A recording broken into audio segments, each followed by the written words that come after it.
Assalamualaikum warahmatullahi wabarakatuh. Berjumpa lagi bersama pecinta bola sejati. Apa kabar sahabat pecinta bola sejati?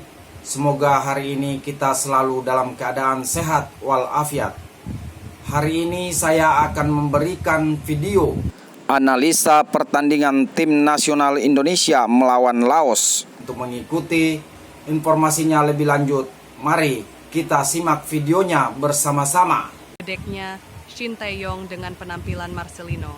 Pertanyaan panjang lebar, dijawab sadis. Performa terburuk, ya Indonesia hanya bermain imbang 3 sama di lanjutan ASEAN Mitsubishi Championship melawan Laos. Tidak hanya skor, permainan pun cukup mengecewakan. Banyak passing-passing salah, koordinasi yang tidak berjalan, pertahanan yang rapuh, dan lain-lain. Gimana menurut pendapat kalian? Ini dibentuk belum lama ya, jadi Shin Tae-yong mungkin masih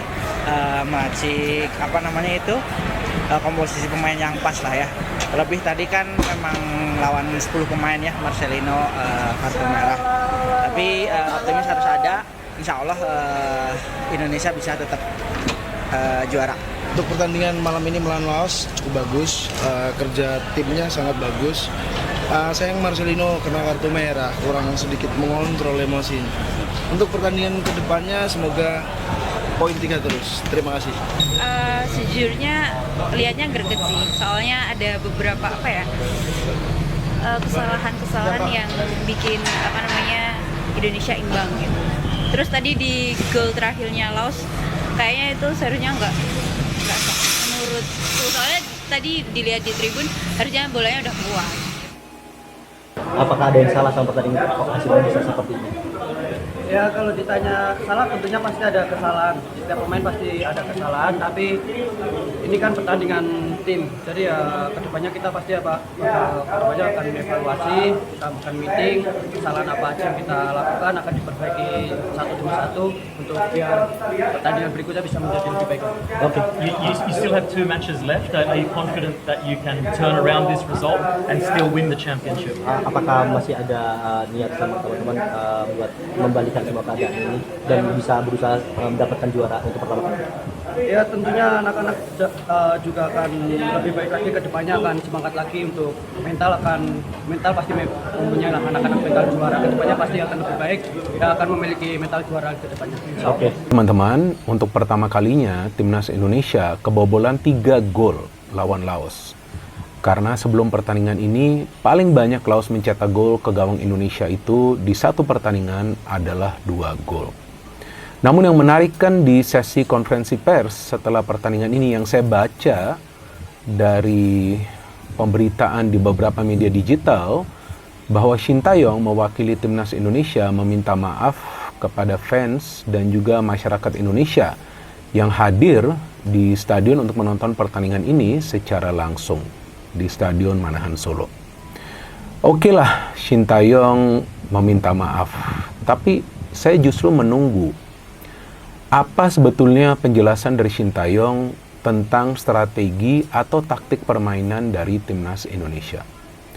Memang Shin Tae-yong juga mengatakan bahwa para pemain melakukan kesalahan passing sehingga bisa dimanfaatkan oleh para pemain Laos untuk mencetak gol. Selain itu juga Shin Tae-yong mengatakan bahwa karena timnas Indonesia mencetak gol melalui situasi bola mati ya, tiga-tiganya itu, walaupun gol pertama itu ada kemelut dulu, tapi kan dimulai juga dari lemparan ke dalam Pratama Arhan ya. Artinya 3 gol yang dicetak oleh timnas Indonesia itu dari situasi bola mati, apakah itu secara langsung atau secara tidak langsung. Dan Shin Tae-yong juga menjelaskan bahwa memang salah satu cara untuk mencetak gol dalam sebuah pertandingan sepak bola adalah juga memanfaatkan situasi bola mati. Oke, itu fine-fine saja. Tapi yang saya menunggu penjelasan tentang strategi atau taktik permainan. Karena kalau saya melihatnya nih teman-teman ya, mohon maaf mungkin juga saya salah. Tapi saya melihatnya bahwa timnas kita semalam tidak bermain dengan yang namanya pola permainan. Kenapa saya katakan seperti ini? Karena jika teman-teman perhatikan, jarak di antara para pemain bukan saja antar lini, tapi di lini mereka masing-masing itu jaraknya terlalu jauh. Artinya jika jaraknya terlalu jauh, bagaimana caranya para pemain kita itu bisa mengirimkan passing yang akurat. Jadi kesalahan passing itu terjadi karena memang akurasi passing tidak dijaga, sebab kalau menurut hemat saya, mohon maaf, mungkin juga saya salah, tapi kan saya melihat ya pertandingan ini secara full ya di layar kaca, di televisi. Kalau saya melihat para pemain kita timingnya tidak pas untuk memberikan umpan. Apakah itu terlalu cepat memberikan umpan atau kelamaan menguasai bola? Maka itu beberapa kali kita melihat pada saat timingnya tidak pas, itu bisa dibaca oleh para pemain Laos dan mereka bisa memanfaatkan kesalahan dalam mengambil keputusan tersebut untuk bisa menciptakan peluang dan bahkan mencetak gol. Jadi saya jujur nih, jika ada yang menanyakan kepada saya dan memang banyak yang DM ke saya, ke akun IG saya, Bung, strateginya dari Timnas Indonesia semalam itu apa? Jujur saya tidak melihat ada yang namanya itu rencana permainan. Karena kalau ada yang namanya rencana permainan, artinya para pemain kita itu bisa paling tidak membaca lah serangan yang coba dibangun oleh para pemain Laos, walaupun memang mereka lebih banyak mengandalkan yang namanya counter attack.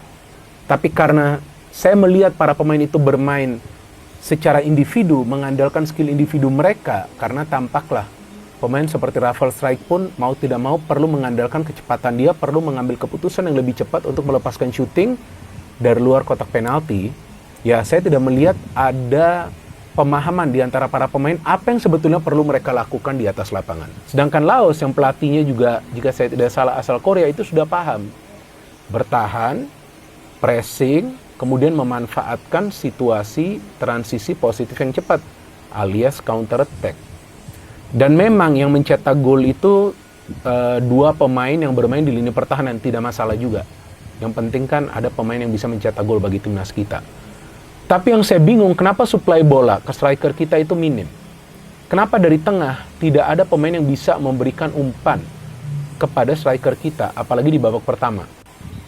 Jadi striker yang bermain di pertandingan semalam itu harus berjuang mengandalkan skill individu mereka. Dan Arkan Fikri yang saya melihat lemah banget dalam melakukan pressing.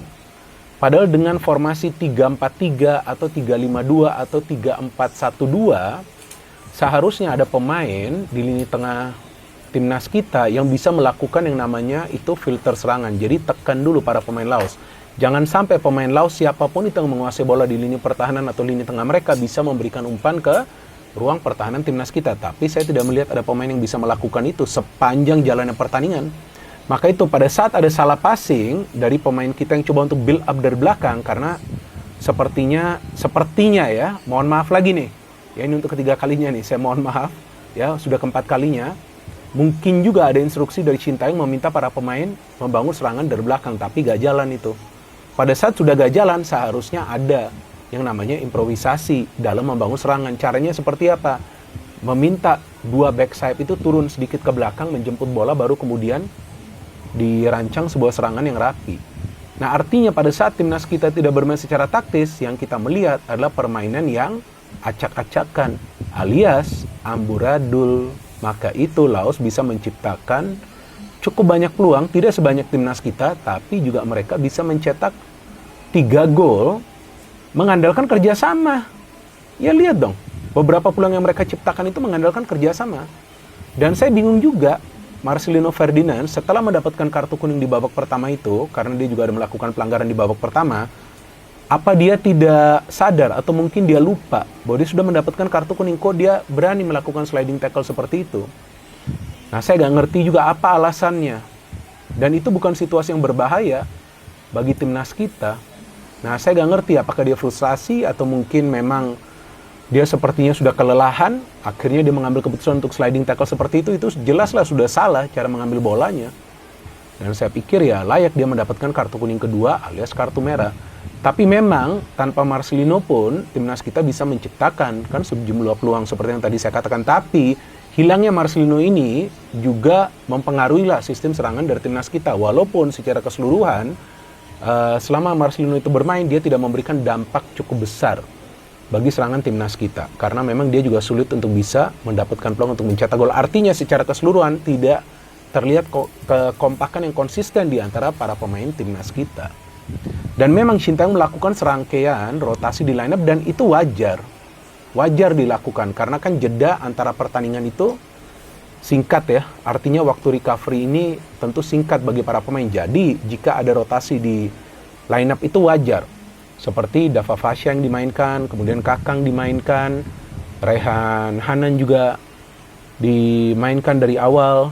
Ya kan, Strike juga kali ini bermain dari awal. Ini wajar perubahan yang dilakukan di line up. Tapi yang tidak wajar pada saat para pemain tidak bisa bekerja sama di atas lapangan, artinya mereka tampak kebingungan.